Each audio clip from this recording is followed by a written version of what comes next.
થાય કૂતરું હોય, બિલાડી હોય, કબૂતર હોય કે કોઈ પણ માતાની એક સેવા જ છે. સાથે સાથે તને જોઈને ગાયો એમ કહેશે કે આ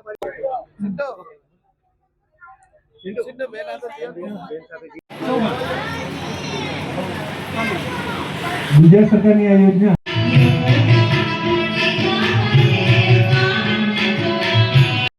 આ 1962 ની ટીમ છે સાહેબ. હર પડે અમારી આ ગામમાં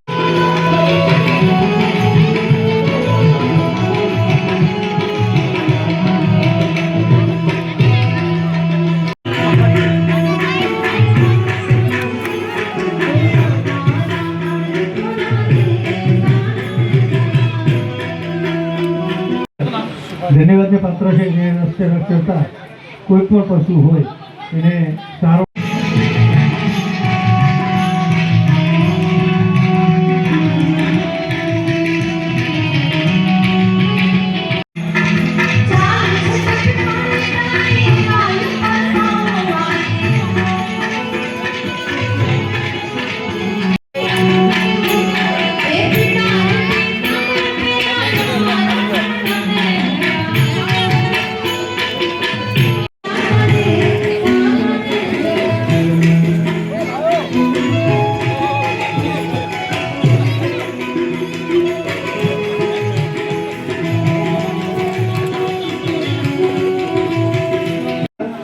અમારા કરમસિંહ કાકા અને અમારા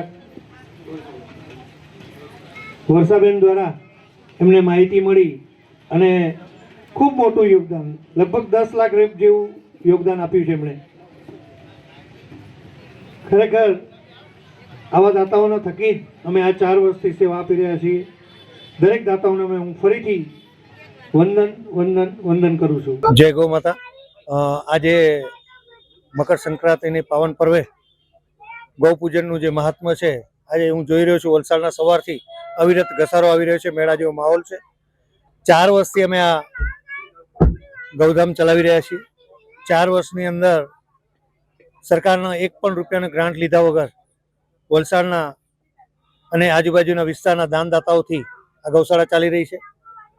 આ ગૌશાળા એક અંગત માલિકીની હોય અને હવે અમારે ખાલી કરવાની છે. એટલે વલસાડની આજુબાજુમાં દાર્શનિક જગ્યા, કેમ કે અમે અકસ્માતમાં બીમાર રખડતી રઝળતી ગાયોને અમે અહીંયા સેવા આપતા હોઈએ છીએ અને લગભગ 4 વર્ષમાં 1200 ઉપરાંત ગાયોનું અમે નવજીવન આપ્યું છે. કે જે પ્લાસ્ટિક ખાતી હતી એ ગાયોને અમે પાછા ઘાસચારો ખાતે કરી દીધેલ છે. અને આ ગાય માતાનું જે સેવા કરવાનો લાભ મળ્યો એ વલસાડવાસીઓના દાનદાતાથી અને એમના સહકારથી જ મળ્યો છે. હું વલસાડવાસીઓને વંદન કરું છું. ખૂબ ખૂબ આભાર. આજે અહીંયા કેટલા વ્યક્તિઓ આવ્યા હતા ને આજે ગૌ માતાને ચારો નાખવાનું છે શું? આજે અહીંયા આમ તો ગણતરી ના કરાય, હજારો લોકો આવી ગયા છે સવારથી અને ખૂબ મોટા પ્રમાણમાં દાન આવી રહ્યું છે. સાથે સાથે કે જે ગૌ માતા છે વિશ્વની પાલન પોષનારી છે અને એ ગૌ માતાનું આજે પૂજનનું મહત્વ છે એટલે લોકો આવી રહ્યા છે.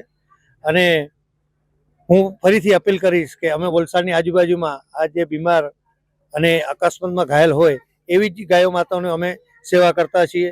વલસાડની એકમાત્ર અમારી જે ગૌધામ છે કે જે અકસ્માતમાં બીમાર અને રસ્તે રઝળતી ગાયોનું જ સેવા કરી રહ્યા છીએ.